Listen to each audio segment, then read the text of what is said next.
Hello and welcome to the Metaphorosis magazine story podcast, your home for beautifully written speculative fiction. The magazine is edited by B. Morris Allen. I'm your host, Michael Ward. Today's story, A Layer Thin as Breath, by Thea Boodhoo, is read by the author.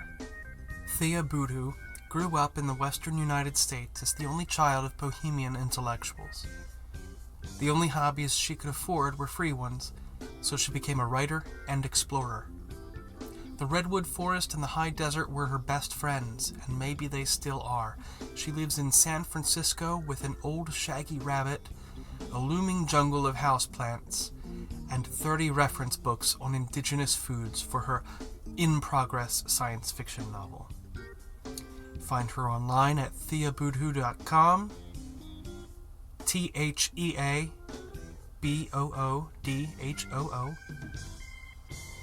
and also on social media as at Tharkibo, THARKIBO.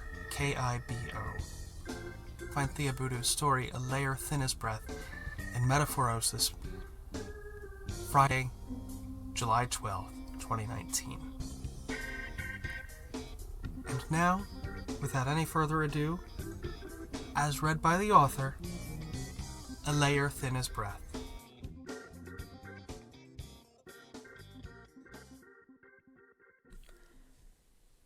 A Layer Thin as Breath by Thea Boodhoo.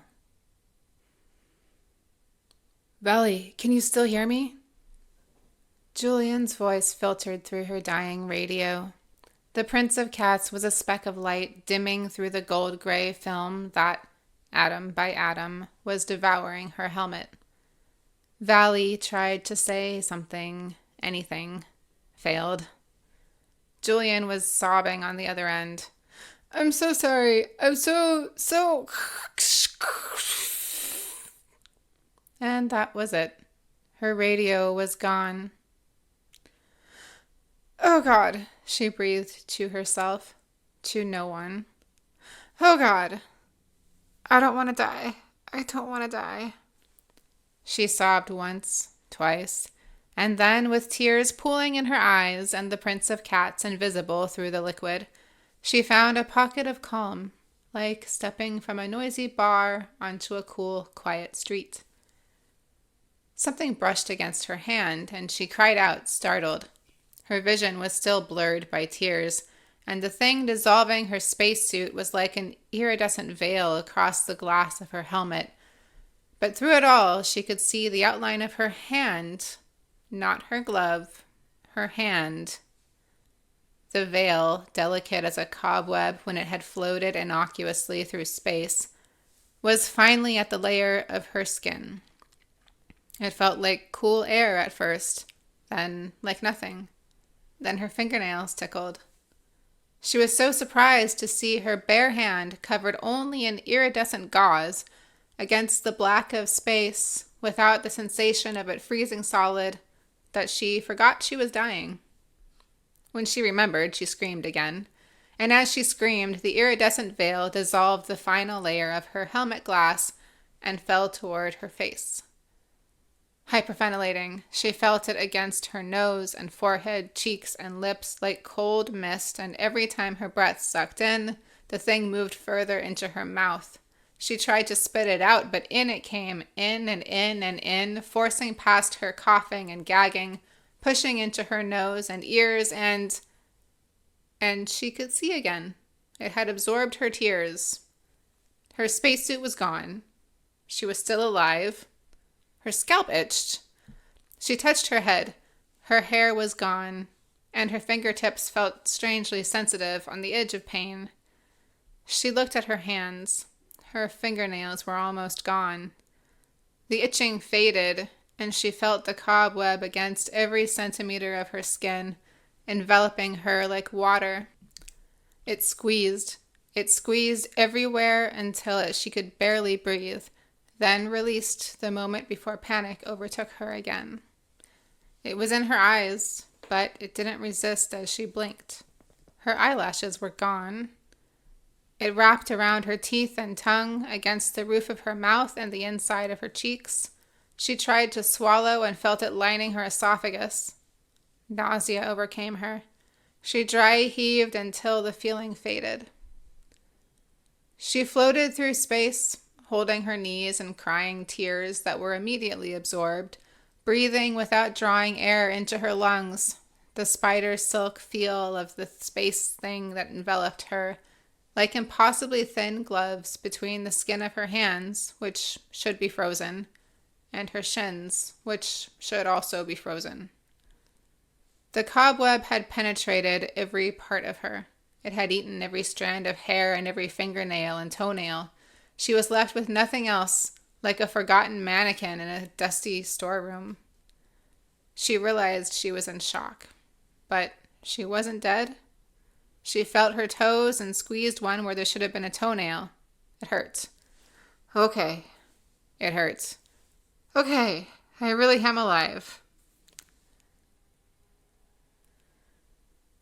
Valley dreamed of all the ways this could have been avoided, tracing back the sequence of events all the way to her first fossil hunting trip with her parents when she was 5. She cursed them for it, then cried again.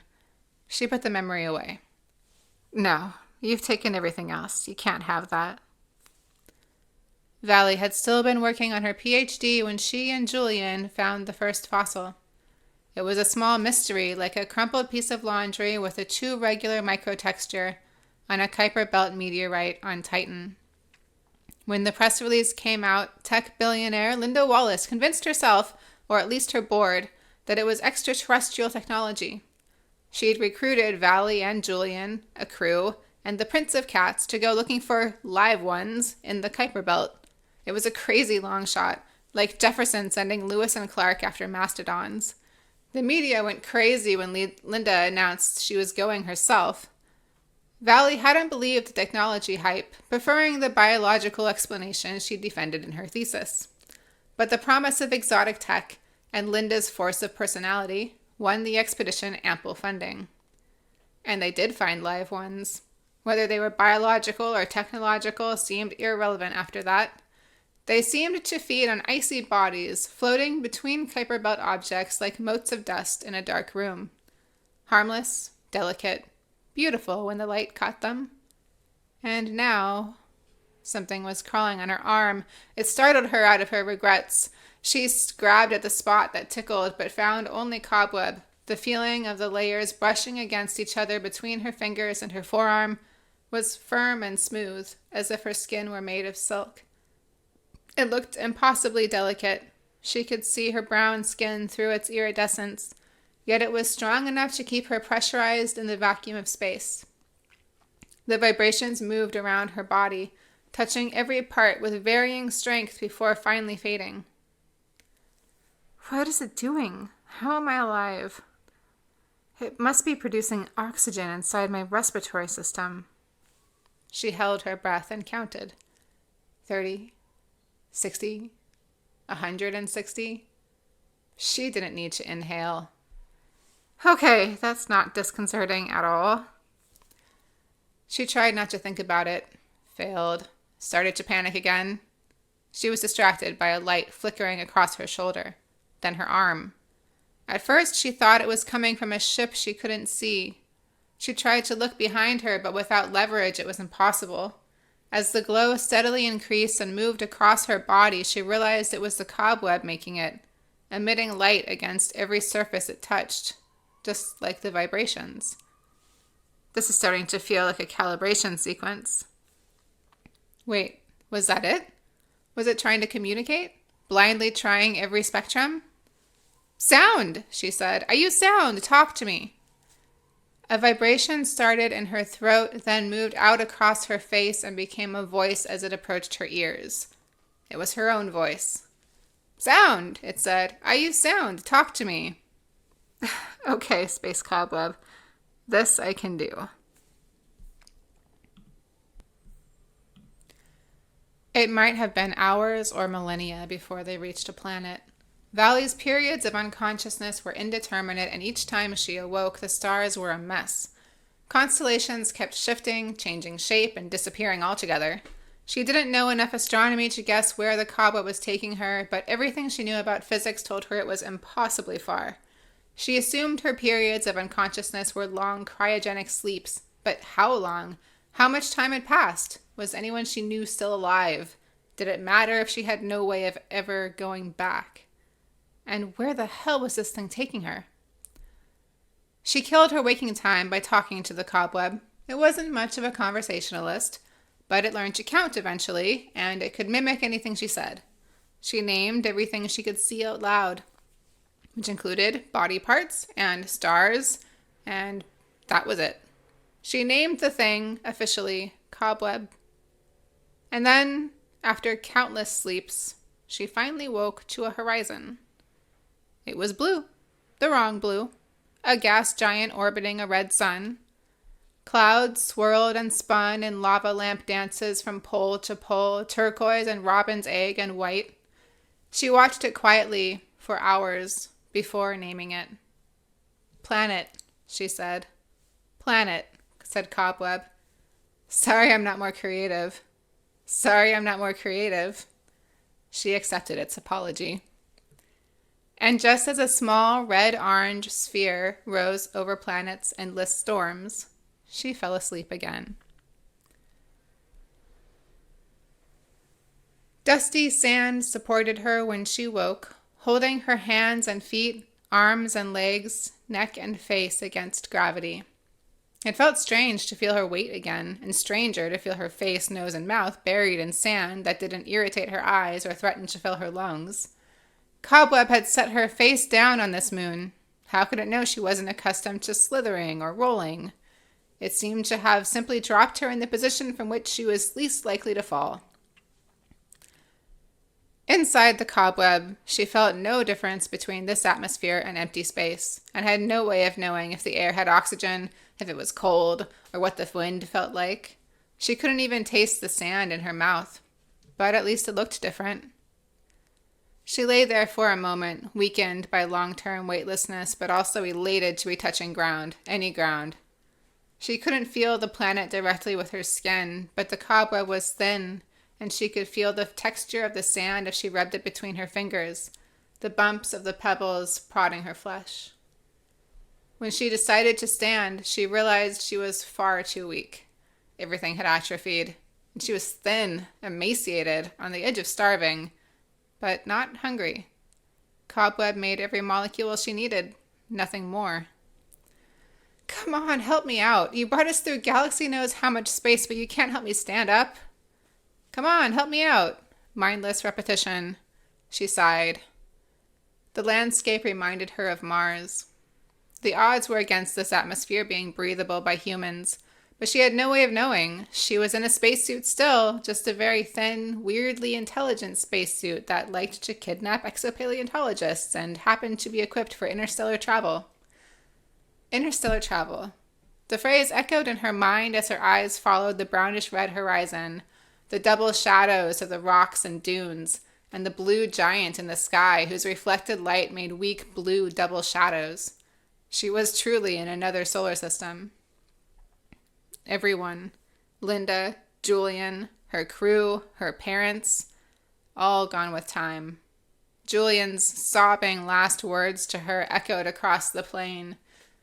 They were probably the last human words she would ever hear. Why did you bring me here? She asked.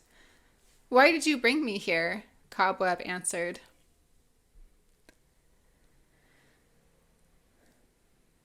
"6 days have passed," Cobweb told her the moment the red sun fell below the horizon. It was the first day it had told her on its own. Valley smiled. It felt weird. She hadn't used her smile muscles in how long? The days were less objective than on Earth. She was on a moon, so there was the orbit of the moon around the blue gas giant she'd named Planet, and then there was the orbit of both bodies around the red sun. So some nights the gas giant was in the sky and some nights it wasn't. And then there were eclipses, which were basically nights. And all that considered, this moon's rotation felt like maybe half a day to Valley, and its orbit around Planet seemed only slightly longer, but she had no frame of reference except her own compromised biology. "How many days since you kidnapped me?" It echoed her dumbly. She kept walking. It had learned how to support her weight and assist her movements, but nothing close to a concept as abstract as kidnap. She didn't even know how to explain take without someone else from which to take something. The sky was growing dark, but she wasn't tired, and even if there was danger, there was no shelter. It really did remind her of Mars, a dead world. If Cobweb had creators, there was no evidence of them here. She tripped over something and fell hard into sand and rocks. Damn it! Ow! You can protect me from the freezing vacuum of space, but not from a stupid rock. Thanks a lot, jerk. It repeated everything back to her, including her childish outrage. She fumed silently while she picked herself up. The rock she'd tripped over could just barely be made out in the light of the crescent blue giant. Its edge was too straight. She dusted it off. Its right angles were worn smooth by wind, but it had definitely been rectangular once, made of red sandstone. There were more of them on either side of it and underneath. Identical. She tripped over a wall. Oh, hell. It thinks I'm an archaeologist. You and every cab driver and half my cousins. I'm a paleontologist, Cobweb. Exopaleontologist. And yet, looking over that worn right angle in the soft blue light, the magnitude of the discovery made her heart race. There could be fossils yet to be found.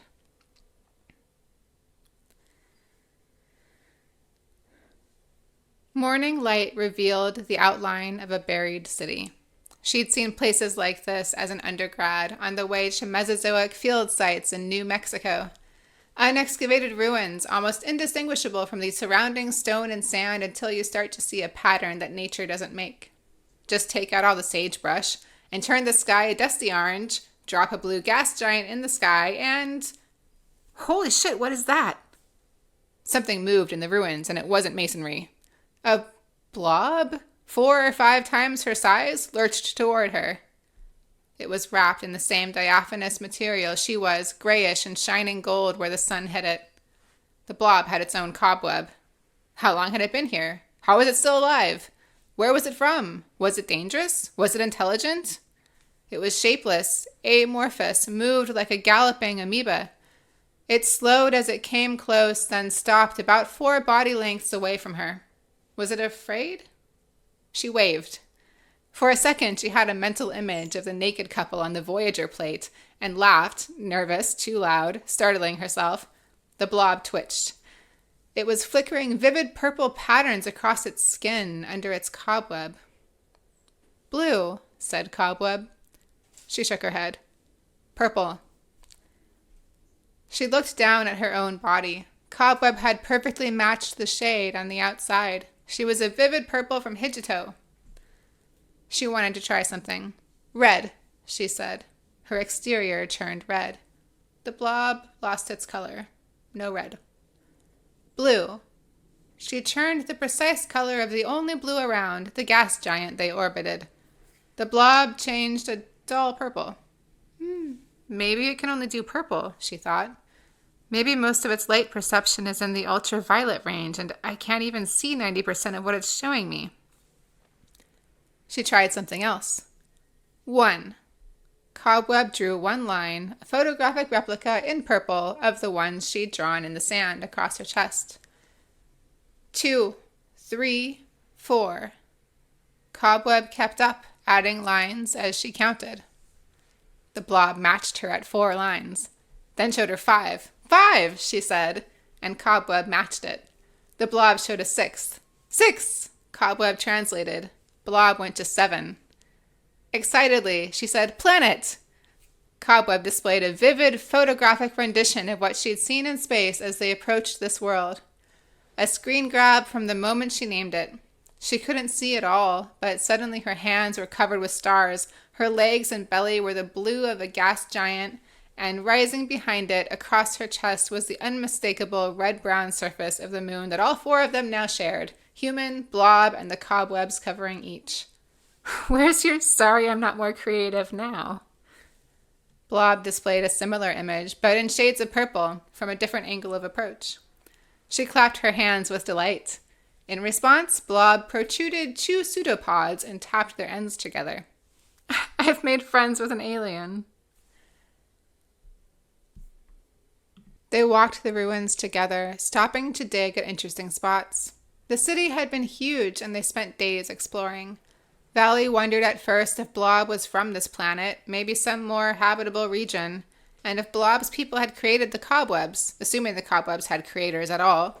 But the way Blob poked and prodded at the stones the same way she did, curiously searching these ruins as if this place were just as strange to them as it was to Valley, convinced her they were in the same boat she was, alone, far from home, wondering why they were here.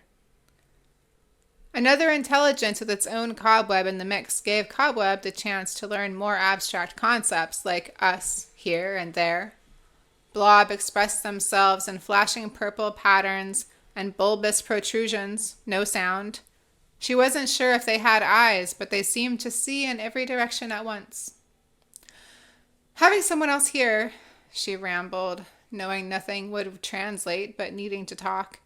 Someone I can look at, walk side by side with, probably ride, but that seems rude, and talk to, sort of. It's incredible. It's the best. It's like a new best friend on the first day of kindergarten.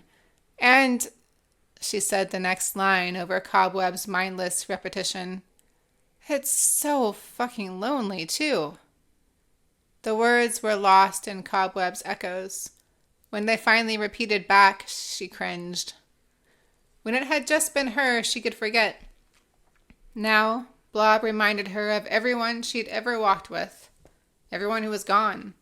She found herself telling Blob about thunderstorms and coffee and the Prince of Cats, even though Cobweb couldn't translate basically any of it and had no idea what the Prince of Cats or even Earth was.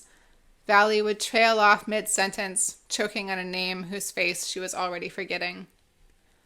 My chatter must sound like birdsong to you, she said to Blob. Birdsong? Cobweb asked.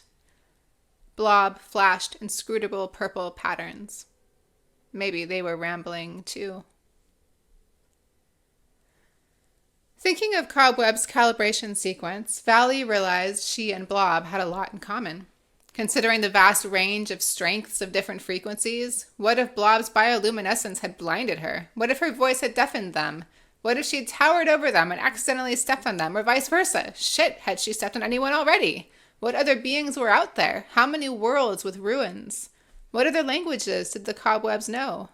Blob and Valley operated at comparable timescales, although sometimes Blob made lightning-quick pattern changes, like flipping through the pages of a book. She imagined Blob giving up on those ruins where she'd found them, wandering for months, years, being kept alive by their cobweb. How long had they been there, staring at the ruined walls? If she hadn't found Blob, Valley could see herself sitting down one day and letting the sand bury her. Was that what Blob had been doing when she found them? Day 21, so Cobweb announced at sunrise, arrived with a question. Cobweb might finally be ready to answer it. How long has this been here? She asked, then had to spend the morning teaching Cobweb wall and city and exponents. The short answer, which took 4 hours to get to, was that Cobweb didn't know. Come on, you work at a molecular level, you create oxygen and amino acids on the fly. You're telling me you can't do some simple radiometric dating. And as Cobweb repeated back every part it was confused about, which was all of it, she realized she would need to find something organic or some material that had crystallized the same time the city was constructed. Glass might work.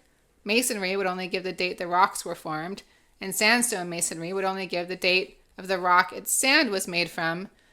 And as she recited the fundamentals of her profession back to herself, she had flashbacks to freshman geoscience. And for some reason that TA, Miranda, the one she'd had a crush on. And then she started to cry again. Fuck this planet! She yelled the thought as loud as she could and kicked the sand. Blob came up to her, protruded a lump near their base, and kicked the sand with it. Valley was startled to hear her own laughter. Excavating became their life. They conversed in purple shapes and sand drawings while digging and digging and digging. Valley dug with her hands, Cobweb reinforcing them into trowels, and Blob moved vast amounts of sand with a shovel-shaped pseudopod. Valley drew when they got tired. She taught Blob and Cobweb the alphabet, the positions of the stars she remembered from her own sky, silly symbols like hearts and smiley faces. She tried to teach Cobweb the different emotions, but it seemed only to understand them as chemical signals, which, when she thought about it, they were. While Blob could replicate her sand drawings with perfect purple accuracy, Valley had no way of reproducing Blob's flashing patterns. She would have to name the patterns she noticed, tell Cobweb the name, have Cobweb display it back to Blob. But she never noticed the same thing twice. Maybe the meaningful parts were outside her visible spectrum faster than she could observe, or maybe her brain just wasn't built to recognize them. They would have to create a shared language in the media they had in common. Maybe their cobwebs could do the rest eventually. Cobweb now understood, at least sometimes, the difference between a statement and a question. That meant she could ask it things, and she discovered it was able to answer in pictures displayed just in front of her eyes, in a kind of cave painting and photograph hid-up display. Where is Blob? Returned a photographic rendition of Blob next to a rock or wherever they happened to be at that moment. She drew her ship, the Prince of Cats. She made it as detailed as possible. Blob watched intently in their eyeless, faceless way, and displayed a perfect rendition of her drawing back to her, as creases and ridges and dust sprawled life-size across their skin. She wondered if they even understood it as symbolic, or if they thought she was just playing in the dirt. She looked intently at her masterpiece and said, "Prince of Cats." "Prince of Cats," Cobweb agreed. "Picture, use picture." It obliged by showing her a perfect photograph of what she had just drawn, the same as Blob had done. "Okay, show me things like this that you and I have seen together." It displayed a series of rocks, patterns in the sand, features on hillsides. She kept shaking her head. Finally, it showed a comet, a KBO, that vaguely resembled the outline. Maybe it was going back in time. There it was. Yes! The Prince of Cats! Yes! It held the image. She felt her eyes make tears at the sight of it, and she felt Cobweb absorb them before they could fall. The Prince of Cats was beautiful. It had been her home for 2 years. She'd done the most important work of her career inside that tin can. Her throat knotted. The Prince of Cats was long gone. Its crew were dust. Had they made it home? Had Istri finished his book? Had Omar ever asked Reed out? Had Julian ever forgiven himself for forgetting her tether? And Linda, that psycho, had her investors been happy when the Prince of Cats returned down a crew member but up an observation? Had they ever figured out what the cobwebs were? And her mom and dad, had they coped? "Oh, Mom, I'm so sorry. Daddy." She stared into the sand. Were there more grains or regrets? "How long has it been?" she asked, her voice choking up with chemical signals that only she knew were emotions. 1,012 days, it answered. Wait, what? She tried to guess how many Earth days that was. Maybe 2 years? How could that be possible? The Prince of Cats would barely be back near Saturn Station. She needed to share this with Blob. "Show the Prince of Cats to Blob," she told it. Blob displayed it back to her instantaneously, then surprised her by overlaying her sand drawing on top of it. It was all in shades of violet. She nodded and smiled. Blob protruded a bulbous appendage that nodded back at her. "Tell Blob it's been 1,012 days since we saw the Prince of Cats." Blob flashed violet patterns. They seemed contemplative. "Cobweb, do you think Blob's species hugs?" This, of course, was too abstract, even if Cobweb had any way of knowing what a hug was. Anyway, she didn't want to make Blob uncomfortable, so she drew a heart in the sand. There must be something they were meant to find here, on this planet, some reason their cobwebs had brought them here. The scientist in her kept digging, counting, drawing symbols in the sand. One evening, when the blue giant had eclipsed its sun, and the sky was filled with bright, strange stars. Blob showed her their own ship. A purple cylinder floating in a purple star field across their skin. The image panned around the ship and then zoomed in on a star behind it. They'd composed a whole video. Is that your son? Their cobwebs translated what they could of the question from her sound into Blob's violet patterns, and Blob nodded a protrusion. She wasn't convinced they understood her question, though. Cobweb was still finding possessives a challenge. You're homesick. There was no translation. She tried something else. Prince of Cats. Cobweb displayed her ship. Blob nodded. Valley fell asleep staring up at the endless stars, filled with hopeless frustration she didn't know how to express. It was a bright day. The sky was less dusty than usual, and planet was so crisp on the horizon she could see its clouds. A good day for an abstract concept. Show Blob over by that wall, she said. Cobweb knew which wall she meant because she was looking at it. She didn't even need to gesture. Although to Cobweb, she supposed, a glance was just a gesture with a small wet body part. It displayed an image of Blob near the wall. She got excited. Blob was not currently near the wall. They were right there in front of her. Blob seemed excited too. They flashed purple, then, to her surprise and delight, lurched their way toward the wall, stopped right where the image had shown them. She clapped her hands and nodded. Blob nodded in response and clapped protrusions, then lurched back toward her. An idea came to her as they approached, one of those ideas so obvious in retrospect you can't help but laugh to yourself out loud, and Valley did. Cobweb had brought her here to meet Blob, not find the ruins. There was nothing in the ruins. It had landed her near Blob and subtly directed her to Blob's location because their communication systems were so compatible. Or perhaps Blob was just the closest sentient life form of any kind. Either way, the goal of the cobwebs was to make introductions. That had to be it. Perhaps Cobweb had not, after all, mistaken her for an exoarcheologist. Of course, they'd found nothing in the ruins. The ruins were incidental. They were meant to find each other. Back at her side, Blob displayed an image of Valley standing by a large rock about 30 feet away. It was the first time she'd seen herself since she was on board the Prince of Cats. She was thrilled to see a human form, though it was purple, covered in the skin-tight cobweb, hairless, emaciated, and effectively nude. She wondered briefly what non-living accessories Blob had started out with. She didn't know how to ask. Fur? Scales? A carapace? Clothes? Integument came in so many forms. She stood up and walked over to the rock, just where Blob had shown her. Blob flashed purple, nodded, and clapped. Valley did the same, except the purple part, and ran back over to Blob. She grabbed a rock. Take this over to the wall, she said. Cobweb didn't know what to make of take this, but showed her the rock at the wall. Show Blob and the rock at the wall. It obliged. Blob protruded a limb toward her. She held out the rock in her hand. Take, she said, as Blob picked the rock from the palm of her hand. Take, Cobweb repeated. Blob lurched back to the wall and gently set the rock down at its base where Cobweb had shown it. She clapped and nodded. Now for the real test. Cobweb had taken her light years against her will. Could it take her 20 feet on command? Cobweb, take Valley to the wall. She felt her arms and legs move without her control. It was more terrifying than she thought it would be, but she tried to relax and let Cobweb move her.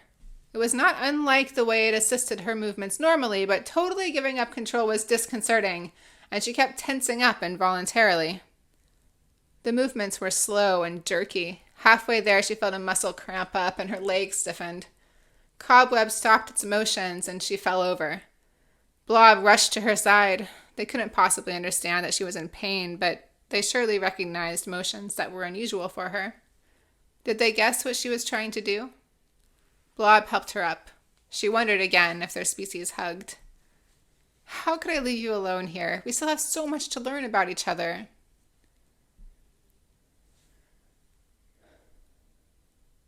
The next morning, when she was fully awake and sitting up in the sand, trying to remember what coffee tasted like, Blob approached her. They displayed their purple cylinder ship in its purple sky, extended a protrusion, and gently touched her arm. On the protrusion was an image of a heart drawn in lavender sand. Then Blob collapsed into a crumpled piece of laundry. Their cobweb was empty. Blob? It ruffled slightly in the wind. No, Blob, Blob! She crouched and reached toward the cobweb, then stopped short of grabbing it. It looked so fragile. In the right environment, the empty, crumpled cobweb might, over time, be preserved between layers of sediment and flattened into a fossil like the one she and Julian had found on that meteorite on Titan, the one she'd written her thesis on, the one that had started all this bullshit, the one that eventually had led her here, to Blob. Cobweb, where is Blob? She could hear the panic in her voice. Old terror crept back into her stomach, that fear of being eaten alive, the memory of the certainty of death when her helmet first caved in under the 1,000 microscopic mouths of a gray gold film in space. Cobweb displayed an arrow drawn in sand, a photographic replica of one she'd drawn when teaching it directions. It pointed up and to the left.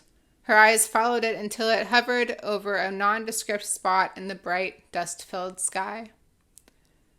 She remembered Blob's last message, the image of their ship. Cobweb, what happened to Blob? Blob is not here. Damn it, Cobweb, I need a better answer. Is Blob hurt? Blob is not hurt. Can I see Blob? Can I see? Cobweb didn't understand. Show me Blob. Cobweb showed Blob as they looked right in front of her the moment before they disappeared. She sat in the sand and dropped her face into her hands.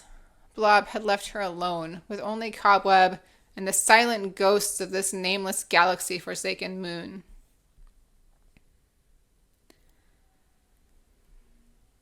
She woke in a dust storm. Cobweb protected her skin and eyes, but she couldn't see anything and didn't feel like doing anything, even if she could have. She lay in the sand and let the dust cover her.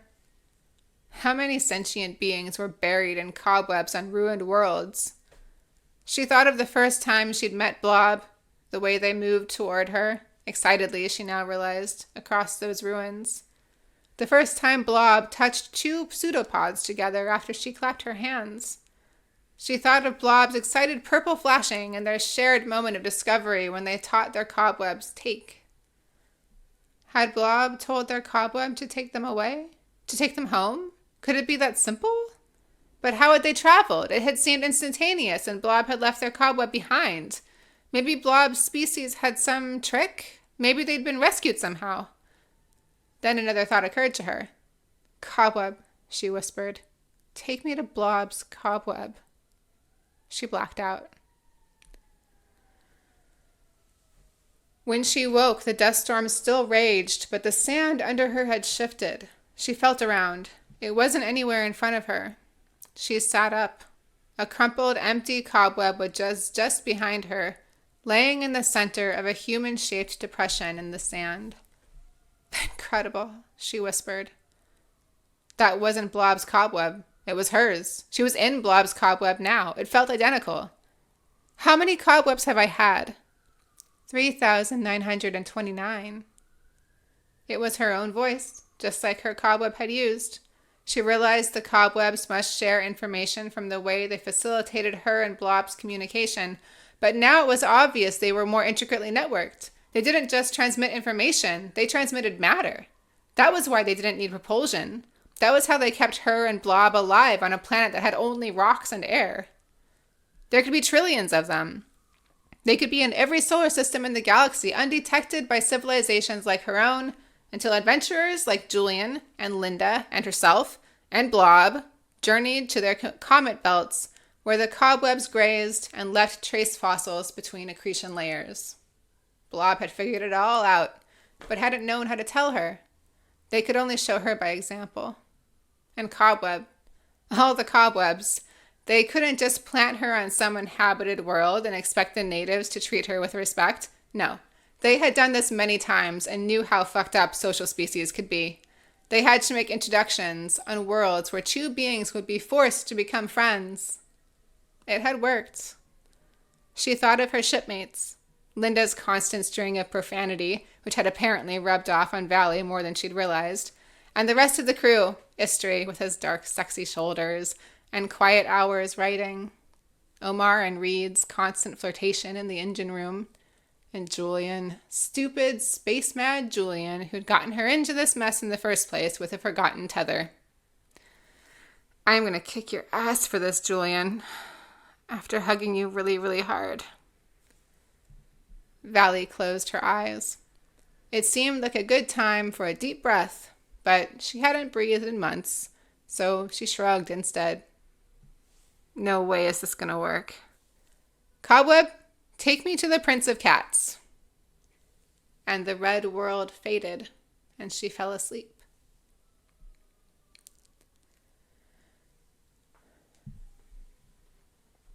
No spacesuit was needed. She floated outside the hull of the Prince of Cats, a layer thin as breath between her skin and the void. She was Valley, and she was Cobweb, and she was something else. She'd come out here to the Kuiper Belt to find a fossil. Now she had a universe to share. A species of blobs to introduce them to. A story that actually involved space archaeology for all those distant relatives who only half remembered her profession. Someone noticed her through the window of the starboard cupola. Linda. A coffee mug fell from her hand, brown liquid splashed against the pane. Her mouth formed the shape of a four-letter word. She turned and shouted to someone out of view. Cobweb, are you picking up any radio signals? Radio signals? Oh, there was still so much to teach this thing.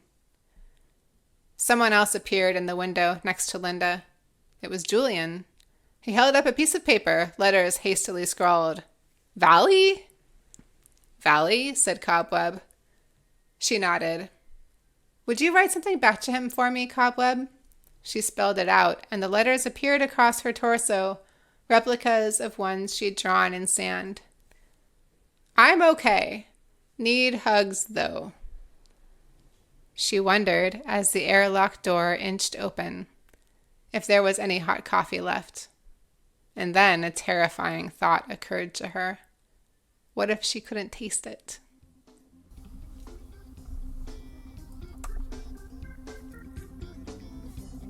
That was A Layer Thin as Breath, as written and read by Thea Boodhoo. Thank you, Thea. Podcasts like ours rely on listeners like you. We don't pay to advertise. We rely on word of mouth. Rate, review, and subscribe. Please give us a 5-star rating. And this will help the pod reach new listeners. Thank you.